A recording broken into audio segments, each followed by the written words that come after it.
Welcome to the Grid Roundtable Formula One predictions. Today, our esteemed panel will be forecasting the 2025 F1 season, poised to start next weekend in Melbourne. I am your host, Tanner Smith from PitboxPress.com, and I'm super excited to welcome our F1 team. From Fans and Focus Media, Nicole Fry. Joining from Italy, Mara Piacentino. From Jess Games and Joshua Birch Motorsport, Jessica Ball. And our newest member of the Grid Network team, from Chaos in the Paddock, welcome Isha Bajwa. Isha, welcome to the Grid Network. Hi, it's so great to be here. I'm Isha Bajwa. I am also Silly Little Racing on TikTok and Instagram, and I'm so happy to be here, especially on International Women's Day with this great, amazing panel of fellow females and allies in the motorsport space. So thank you so much. Of course, and in addition, we'd also like to extend a special shout out to Isha Azim from Racing with Isha. She'll be joining us in April as she is currently studying for a major medical school exam, so best of luck to her. She'll do great, and we appreciate her and everyone else here on this great International Women's Day. A big thank you first to our Patreon investors for investing each month: Colin, Deshelle, Mark, Robin, David, and Matthew. Just a reminder, there is a link in the video description that'll show you how to invest in Grid Network. And we also welcome YouTube Super Chats and Buy Me a Coffee. If you do, you'll get your name on the leaderboard, which Jason M. is at the top of right now with 5. So let's kick it off with the questions, everyone. So we're going to start with our testing afterthoughts. The 2025 Drivers' Championship might be the closest we've seen since 2021. Max Verstappen, the defending 4-time champion, tested very well with Red Bull. Mechanical gremlins prevented Red Bull from taking to the track too much, logging the fewest laps of any team. So starting with you, Isha, are Red Bull and Max Verstappen in trouble? Yes, I actually do believe Max Verstappen and Red Bull are a little bit in trouble. It is the end of this rule set, so teams the constructors are as close as they can be, and with other drivers coming in, like Max Verstappen, going against Max Verstappen, especially Lewis Hamilton and Ferrari, it's definitely going to be a tighter race. Definitely last season was the epitome of that, when we saw many constructors go against Red Bull, like Ferrari and especially McLaren, the current constructors champions this year. And I'm actually super excited to see something different than a consistent Red Bull win. I totally agree with Isha. I think that over the past couple of seasons, we've just seen these other teams getting a little bit closer and closer to Red Bull, and we're going to continue to see that. Hopefully this season, we're going to see more people challenge. We know that a lot of teams, as far as like the construction of their car and the running of their teams, have really been gunning for Red Bull for years now, and they are really excited to finally be catching up. So it's going to be really interesting to see.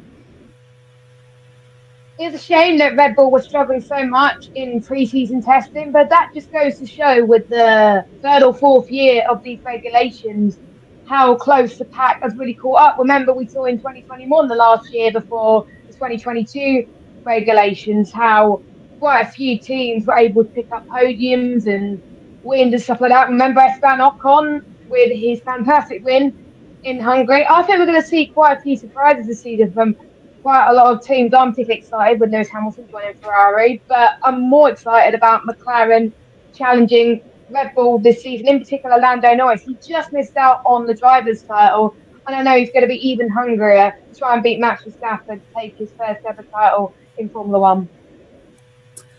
Well, Verstappen is an incredible driver, and often we saw him feeling some lags in the car performances, like in Brazil last year. For sure, Newey's departure leaves a big question mark to the performances that Red Bull might have in 2025, but I do not feel that we can exclude them from the top 3 teams this year. Yeah, definitely Red Bull coming into this year with a lot of question marks, especially with Liam Lawson joining the main team, but it'll definitely be interesting to see how everything plays out. A comment from Adam here: Happy International Women's Day to all of you outstanding females in motorsports. Good job. Thank you so much. So on to our next question. Mercedes made the most laps of any team, and many compared their current model to the hallowed 2020 W11. Not to be outdone, McLaren is on everyone's mind after a stunning turnaround last season, as well as a promising race simulation from last year's runner-up Lando Norris. We obviously can't forget about Scuderia Ferrari, that appear to be right there with the top two. However, the famous red car has endured some issues during their testing, including no race simulation at all with Hamilton. Nicole, I'll pass this off to you. Which of these three teams is the favorite to win the Constructors' Championship? So in my mind, the quickest answer, and I think the most consistent across the board, has to be McLaren. And it's not just because I like their team and I like their drivers and I'm a really big fan of orange. There are just so many factors that are kind of working into this season. Not like testing isn't always the best indicator for how a season is going to go. We all know that. But at the end of the day, McLaren is the only team out of those three who have a consistent driver lineup, who've been working with their drivers for years, who aren't trying to integrate like a new rookie into the team, and who have shown, especially last season, that despite maybe a rocky start, they can catch up very quickly. And I think, Scuderia Ferrari and Mercedes are going to potentially really struggle, like every single team does, when you have a lot of new faces coming into the paddock for the first time.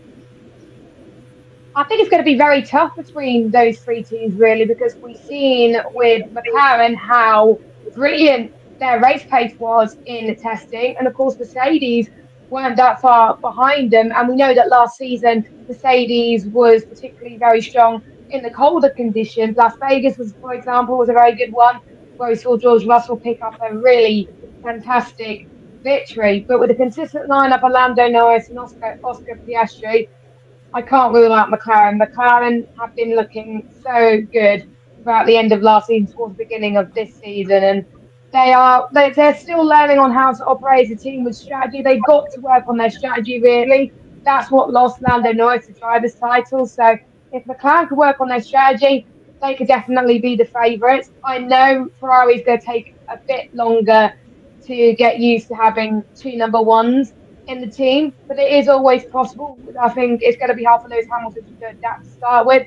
And of course, we have a rookie in Kimi Antonelli, but Kimi Antonelli, I know, will get some really consistent points. And with George Russell trying to be the leader of the team as well, he's keen on picking some more wins. But out of those three teams, I have to say McLaren will top them all, I think. Yeah, I would say McLaren as well. Partially for the growth they showed in 2024, but also for the incredible results in the test last week. They did a race simulation, which was really unbelievable.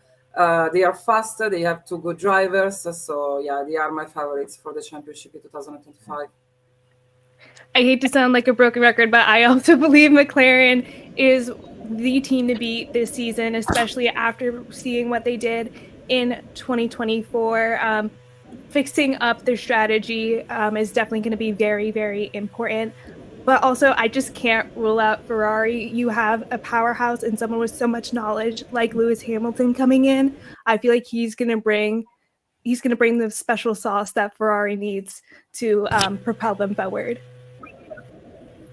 Yeah, definitely a lot of contenders up at the front of the field this year, with each of those three that were individually mentioned. Obviously, McLaren, with how well they performed in the second half of last season, are certainly a pretty consensus favorite amongst this group. So let's move on to the back of the grid.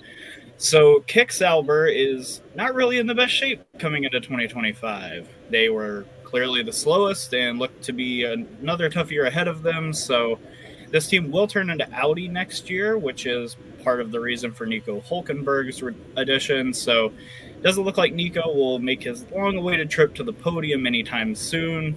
Just starting with you, could a season-long struggle test the patience of the team and drivers at Sauber before it becomes Audi?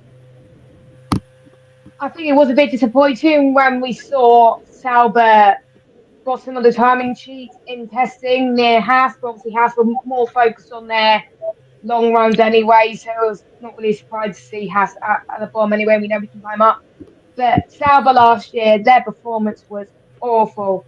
I don't think any of the drivers scored points until Joe Granu got some points, and it took a while. And even Bottas said that he was struggling a little bit as well. But I think for the Sauber team, I think it's just going to be a learn and grow season, like we saw with 2019 Williams, where they know they were going to be right at the bottom. So it was just no pressure for them. And we got a similar situation to 2019.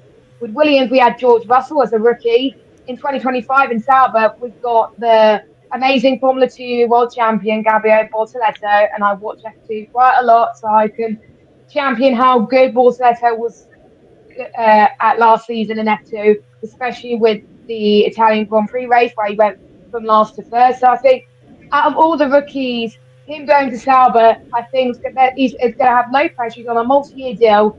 Sauber can see him with the long haul, I think. So for Bortoleto, I think he's just going to learn and grow with that team. And if he can outperform the Sauber car, other teams can pick him up. But with Nico Hülkenberg being at the team, he can bring that experience, that drive to improve the car a little bit more. I think it may take a little bit of a while to adapt.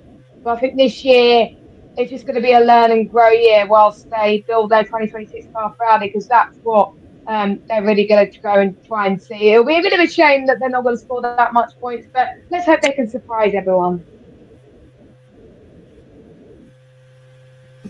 So yes, transitions are always stressful, and probably this year will be considered as the last painful year. So they will look forward to 2026 and its new technical rules to be in the game again. But at the end of the day, we are talking about professional people which carry on with their job in the most reliable way. So. Yeah, I completely agree with all of you guys. It's going to take a while for Sauber to build up to Audi's standards. And once Audi comes in, hopefully they will be able to bring that expertise and the knowledge that Audi has to the constructor. For me, it's just again, like we said before, there's a lot of new people going into Sauber. I know that I understand like how amazing Nico Hülkenberg and Gabriele Bortoleto are as drivers, but they're entering a new team that probably has a different flow. So it's probably going to be again like a steady decline up as they all work together throughout this entire season. Yeah, Sauber is definitely going to face, I think, a lot of challenges. I'm very curious to see how they kind of adapt this year, or whether they really try to fly under the radar again. I think compared to some other teams, Sauber is actually in a uniquely, weirdly good position to potentially start really early development for the new regulation and the new round of cars we're going to need to be seeing. So while other teams are fighting for the championship or even midfield places, I do just have to wonder at the start of the season, after what we saw last season, where their team was quite unfortunately very forgettable amongst fans, if they're going to kind of use that to their advantage and make a lot of subtle changes and just try to figure out what's going to work for them in the future, and possibly even consider this season just a total wash, depending on how they do the first couple of races at least. Absolutely. And yeah, it's definitely looking closer to a bit of a year of trying for Kick Sauber this season, but let's take it over to a driver that is going to be doing a lot more than trying this season, or at least he hopes, Lewis Hamilton. So prior to last season, the 7-time world champion announced his departure from Mercedes in favor of the vaunted Ferrari. Perhaps in spite of the lame duck season, Lewis went on to win 2 races in 2024 with Mercedes, ending a grueling winless drought in his final season with the team.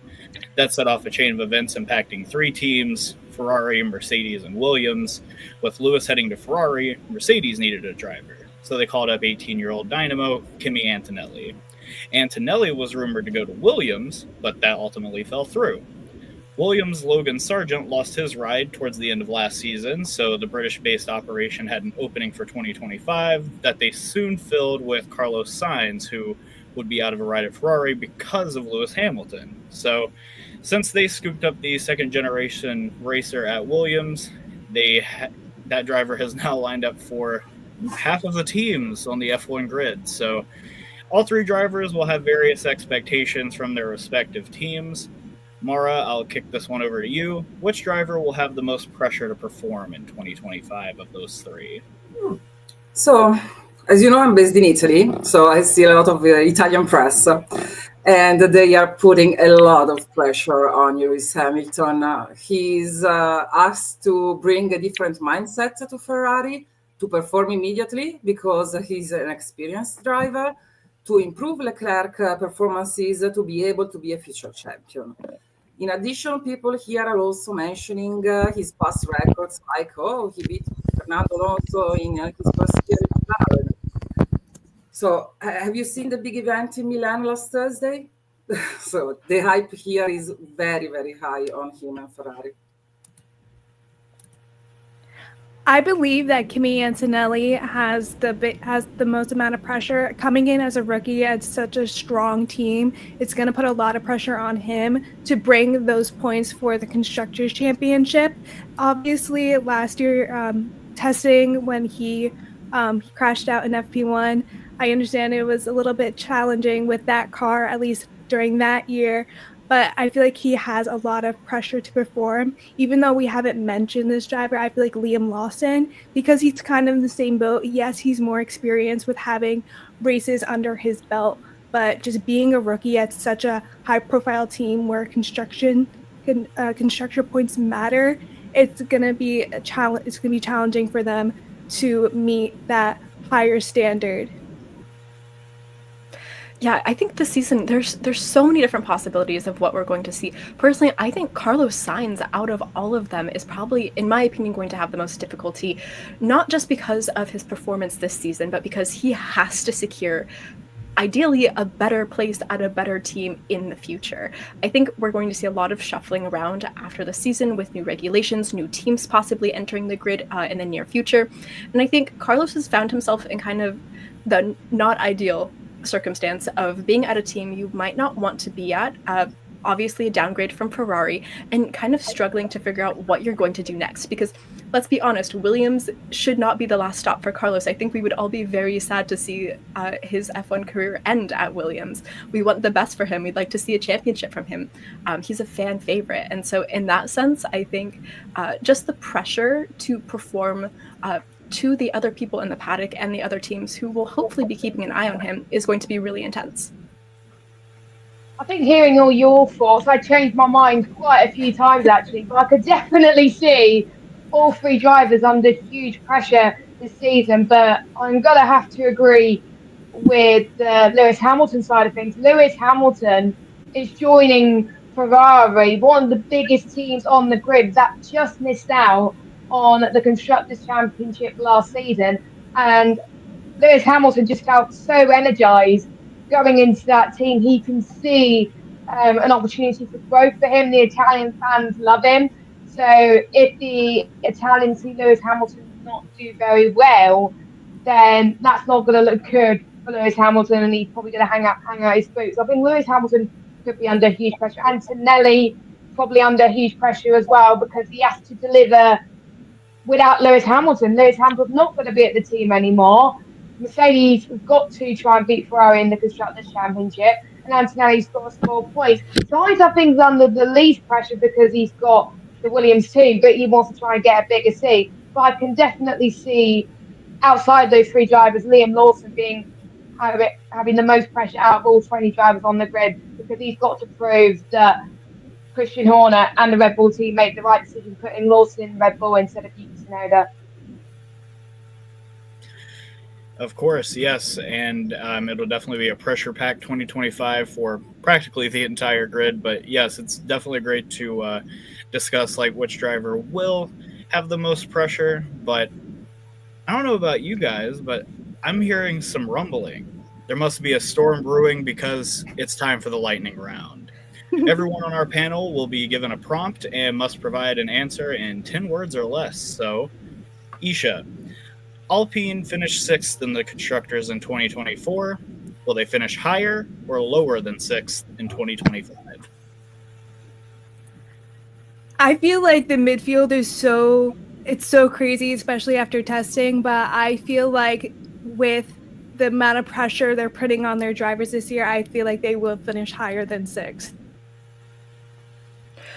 Oh, I hope so. I'm not confident. We'll see. Higher. The new management and the new lineup will make a difference. Well, I think Alpine did really great last year, and I think the momentum is there, especially with Pierre Gasly, so higher. Alrighty, so besides Baku, what other street course has the best racing on track, starting with Nicole? Oh, it's always Singapore in my mind, just because the track is so cool and it looks amazing. Agree, Singapore. I'm going to have to disagree with you two. I think Las Vegas. I'm going to agree with Jessica. Vegas for me. So much great racing for these past 2 years it's been on the grid. A bit of an even split there. Esteban Ocon and Oliver Behrman are teammates at Haas. Which driver finishes higher in the driver's standings? Mara. Ocon, for his experience. I'm going to be bold. I'm going to say Ollie Behrman due to his youth. I'm gonna go with Ocon again with his experience. I agree. Ocon has to perform better. He's the senior driver. Last year, 13 races, including sprints, had a safety car. Will there be more or fewer races with a safety car period in 2025, starting with Jess? With China being the second sprint race already, first sprint race already in the second round, I think there's going to be more safety car as during sprint races this year. Yeah, I agree. There's going to be more safety cars again with the amount of rookies we have on the grid this year. They need to learn and grow, and you can't do that without making a few mistakes. Agreed. We'll see more safety cars, but hopefully no injuries. Yes, 100%. Yes. Same here. More. Alrighty, it seems we're all pretty much in agreement there. Sauber's Gabriel Bortoleto, Haas's Oliver Behrman, Racing Bulls Isaac Hadjar, Alpine's Jack Duhan, and Mercedes Kimi Antonelli, all rookies coming into this season. Excluding Antonelli, which rookie finishes the highest of those in the driver's standings, starting with you, Isha? I'm going to go with Haas, the Haas of Ollie Behrman. I feel like with his existing experience in Formula One, having 3 Grand Prix under his belt, that experience will drive him forward in the championship.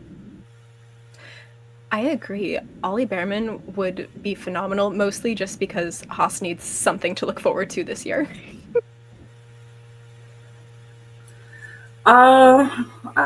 I was in doubt between Duhan, because I think that Alpine's performances will be great, and Hadjar because of his driving talent. I'm going to go with Ollie Behrman due to his fantastic result subbing in, and he has the experience already compared to the other rookies. All right, and our final question here for the lightning round. Lance Stroll finished in the points 6 times in 2024, with the last points occasion coming in round 13 in Hungary. Will he have more or fewer points finishes this season, starting with Nicole? Unfortunately, I think we'll see fewer point finishes from Lance and possibly Aston Martin. Well, I guess the target is more. He needs to qualify better. Unfortunately, I have to agree with Nicole. I think he's going to score fewer this season. Stroll needs to step up, though. Yeah, I agree with all of you. I think it's going to be less, but hopefully with Adrian Newey at Aston Martin, we can raise it up a little. Hopefully so. Now we're going to move back into our standard questioning. So Liam Lawson racing against Max Verstappen now in the great Red Bull team. Brand new to the Red Bull team. He replaced Ricciardo last year at V-Carb, compared to Charles Leclerc, who has been with Ferrari since Vettel was able to win races his first year. In a way, fight off the number 2 status, but now Charles has Lewis coming in. So which driver is more likely to fall to the number 2 driver status and have the hardest time being the number 2 driver? Lawson or Leclerc? Starting with you, Mara. Lawson, without any doubt, will fall into number 2 place. Driver sooner. Consider the scenario. Verstappen has always been a Red Bull driver, and their first choice with Ricardo, Perez, and Albon. Leclerc might be beaten by Hamilton in 2025, but he has a very strong position in the team with a long-term contract and a guaranteed future. So he will never be considered a number 2 driver. For sure, it will be hard to manage Leclerc's stress if Hamilton gains more points at the end of the season. But everybody knows that Lewis is a 40-year-old, so he will not drive forever. I'm going to have to agree with you. I think Lawson is definitely going to fall into the number 2 status just because Max Verstappen is so amazing in what he does as a driver with the amount of championships he's won, the amount of records he produced in 2023. I think Lawson will need a miracle to become number 1, and I don't think Verstappen would take being a number 2 driver anyway. And we know with Ferrari over the last few years, they treat their drivers quite equally with Sainz and Leclerc. I think with Sainz and Leclerc, there was no number 1 status. It was just who performs better on that weekend, and that would be the number 1 driver status for that weekend. So I think Leclerc and Hamilton will probably have an equal status in the team because Hamilton with the experience and Leclerc because he's had that experience within the team for a bit longer. So yeah, unfortunately, Lawson will have to stick being with number 2. But if Lawson can keep performing well at the team a bit more consistently, then I think they would make a good pairing alongside Verstappen. I agree. I feel like Lawson is going to fall into that number 2 driver spot with all the same points that you guys said. I also want to mention like the pressure cooker of the Rebel organization. I feel like Max has mastered that. He's the number 1 driver for a reason. We see it with his outputs, but we also, when we look at Sergio Perez last year, there's so much pressure in Red Bull to perform or just to be a good number 2 that I feel like Liam Lawson is going to like almost instantly fall into that number 2 driver slot, which is unfortunate for him. I also agree with Ferrari. I feel like Ferrari last year's strategy was pretty good, having Charles Leclerc and Carlos Sainz kind of equal. Whoever's performing better gets the preferential treatment for that specific Grand Prix. I don't think Charles Leclerc will fall into that number 2 spot, but we'll see how the season goes. If Lewis Hamilton can pull something great out of a magical hat and be like he was in Mercedes at their height, maybe. But we just have to see when the season actually starts. I have to agree with everyone here. I don't think it's a surprise that all of us are a little bit more concerned about Lawson slipping into that number 2 position, not only within like the team itself, but also amongst like the court of like public opinion. F1 fans are very brutal. We know that Ferrari can be very brutal on their drivers as a fan base, and rightfully so, because they care so much and they expect so much out of these drivers.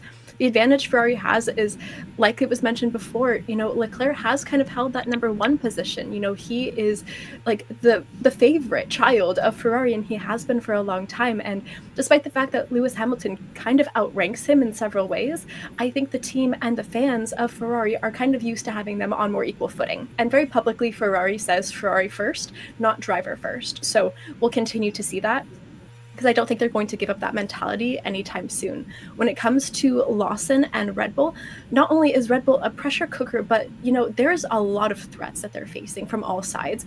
And not only do like drivers have to perform, especially a rookie kind of like Lawson is coming into the team for the first time, but they also need to handle themselves very well in front of fan bases and in front of the teams for the first time. And it's going to be very interesting because we've never really seen Lawson on such a public stage handling so much pressure, and how he handles that pressure is going to, I think, tell us a lot about what position he's going to hold at Red Bull. Very astute points from all of you for sure there.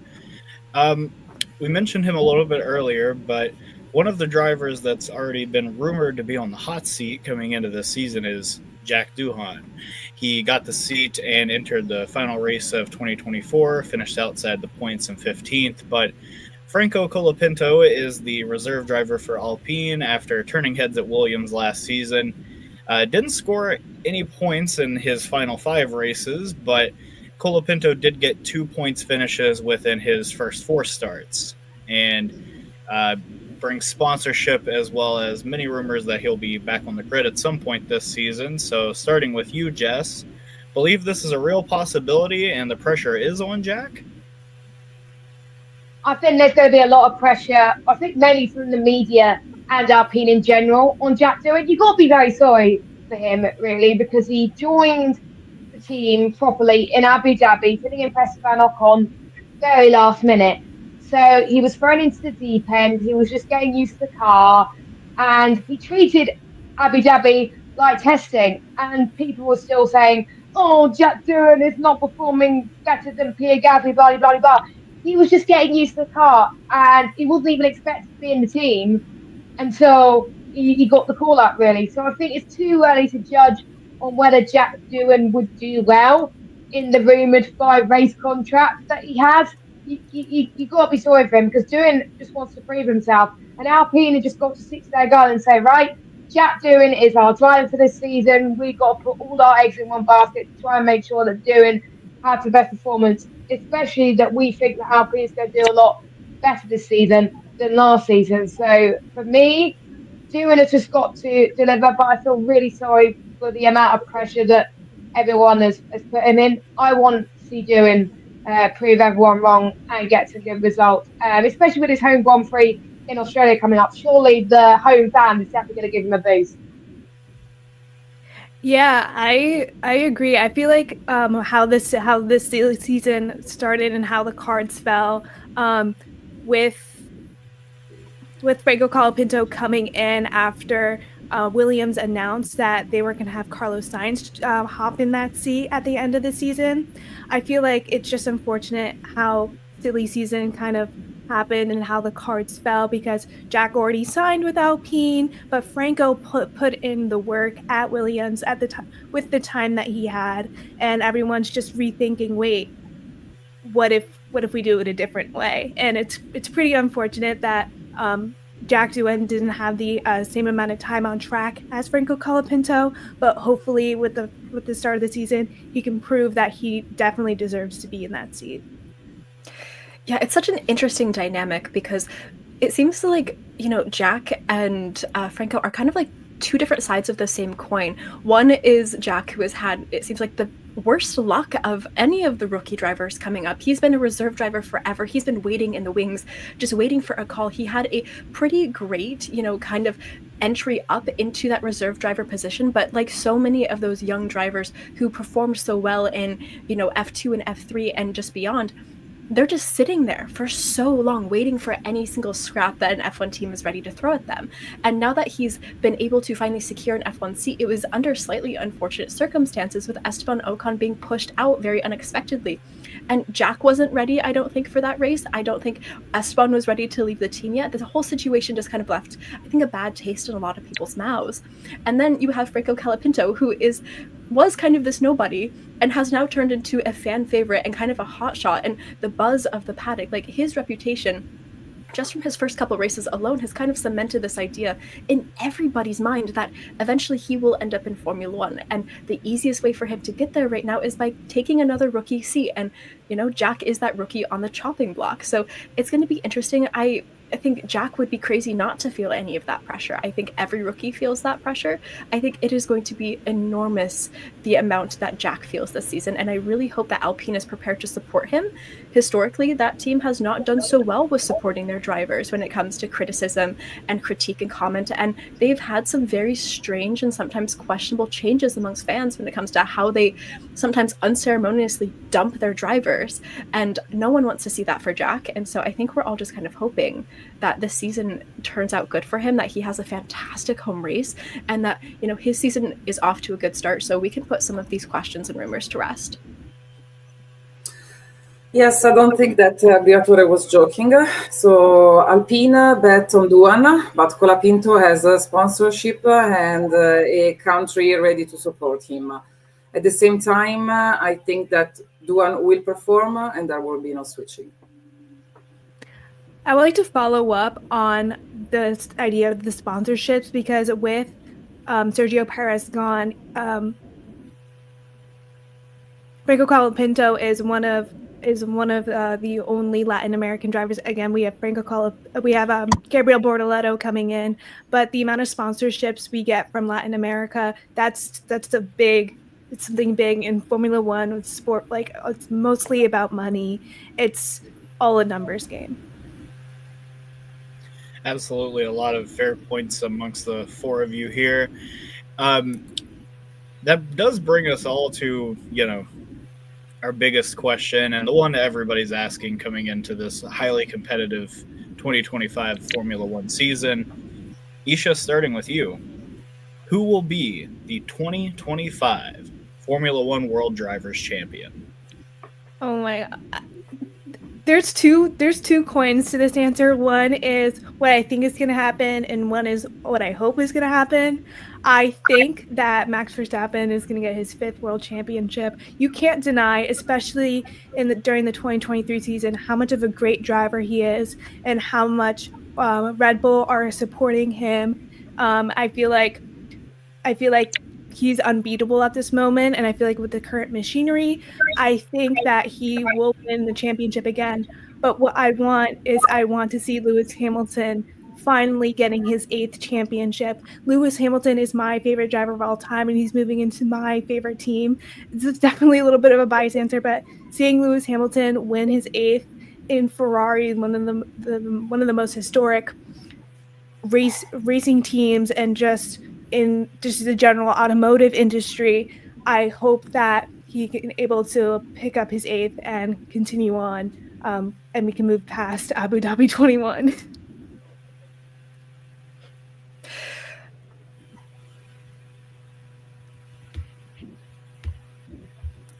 Oh, I'm so sorry. This is my question. I've been sitting here thinking too long about this because I was like, that's a really good point. Like, I wonder who's supposed to go next, and it's me. So sorry about that, everyone. But when it comes to championship, I was looking at the laptop. When it comes to championships in 2025, the possibilities are endless. Like, my mind is literally spinning. As far as I think what I would like to see, I would love to see Lewis Hamilton get another championship. I think that would be wonderful for Ferrari and for him. And I think it would just really mix up the dynamic on the grid, especially going into a new season with new regs. But on top of that, what I really think is going to happen is I think Oscar Piastri could secure his first win, or at least his first driver's championship win. And that is something that I think would be very amazing, not only for him and McLaren, but it would also provide a very interesting dynamic for the rest of the season. Well, actually, my bet is on Norris for his experience with the team and in Formula One, and considering that McLaren is the strongest now team in F1. My heart wants to say Lewis Hamilton, mainly because he was one of the drivers I looked up to when I was younger, and to see him go to Ferrari is amazing. He was struggling the last few seasons. The Mercedes wasn't up to par for him. 2021, I think, scarred him a little bit when he lost the championship in some way. So I know a lot of us, especially a lot of us Brits, would love to see Lewis Hamilton get his 8th. I remember in Silverstone him getting his first win in a long time, and we were all so happy for him as well. But what I think is going to happen, which I don't mind is going to happen, because again, he's another British driver. I think based on him being so close last year to winning the title, I think it's got to be Norris. He has the experience of taking the title to Verstappen last year. He's learned so many things. He's made so many mistakes, and he could put those mistakes behind him to definitely try and clinch his first ever world title. So my heart's saying Lewis, but what I think is going to happen, I think Lando Norris. Wow, some fantastic predictions from each of you there. If I had to throw my hat into the ring, my heart wants to say it'll be Lewis finally getting that 8th, but before we get into our bold predictions, we'll throw it over to the comments here. So starting with Kobe, we have him saying, I have a feeling that Flavio Briatore will have a lot of say in Jack's future this season. Franco seems to be a favorite of Flavio if you've seen them together a few times on social media, and I do think that's a pretty important point to look at in terms of that Alpine seat going forward. We have a day in the life saying that Flavio will be around F1 forever, and yeah, it certainly seems that way. Amber JJ commented, almost missed the show. Happy International Women's Day. Woo, thank you, Amber. And a day in the life also added in a Max Verstappen for 2025 World Champion, tying Michael Schumacher's 5 consecutive World Championships. Adam said that his pick is Charles Leclerc. And Amber JJ followed up her International Women's Day statement with George Russell, World Drivers' Champion, which would certainly be a very impressive turn. Forgot about him. Oh, man. Yeah, it is easy to forget with all the Kimi Antonelli talk that, George Russell is still there and is still a very capable driver in his own right. So now we're going to flip it over to our most anticipated part of the program, our infamous preseason predictions. We have seen bold predictions on both our IndyCar and NASCAR roundtables, so now we're throwing it over to F1. So, Mara, starting with you, what's your bold prediction for the season? My bold prediction is that Williams and Alpine will rise from the ashes and will play a role of insider among the top 10 drivers in many races. All right. Well, I've had 2 predictions, but I'm going to stick with one. My bold prediction, based on how well they did in pre-season testing, surprisingly, Carlos Sainz will get a podium for Williams. Yes, we can't deny how great Carlos Sainz was in testing, but I feel like my bold prediction is probably not going to be as bold, but are definitely going to see a title fight for the World Constructors Championship ending in Abu Dhabi, like we seen last year, but possibly more teams fighting for the Constructors Championship. Let's see. So you guys have nice, eloquent predictions. My prediction was that someone would get into a fist fight in the paddock, which still remains true. I do think that's going to happen this season with so many rookies and so many feelings with new rookies coming into teams. But on a more serious note, I think we're going to see some of these midfield teams like Williams, again, rise from the ashes and really start to perform and become major competitors. All right, then. Some fisticuffs in the paddock, that would be something I've never seen before. Amber JJ dropped into the chat. Franco wins a race in the rain. Ooh, so that's a good one. Not only predicting that. If Franco gets a seat. If Franco gets a seat, yes. Adam with a number of predictions here. So Lewis Hamilton will win 3 races. Verstappen will win less than 5. And Oscar Piastri will also win a race. Yeah. I'd say those are pretty level-headed predictions. And then we have Kobe coming back with number 1. Verstappen will finish 4th in the driver's standings behind Norris, the world champion, Leclerc, and Hamilton. With Ferrari taking. That's bold. That is really bold. Yeah.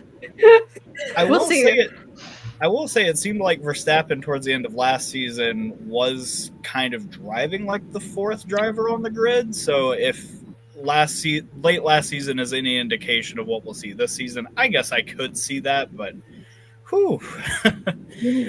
Kimi having more podiums than Russell from a day in the life. That is a very bold prediction. Yeah.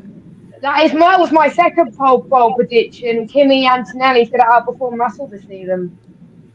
See, that's why you forgot about him. No. I just think Antonelli has that drive, and I think that and if you just like Hamilton did with Ferrari, but you never know. You never know.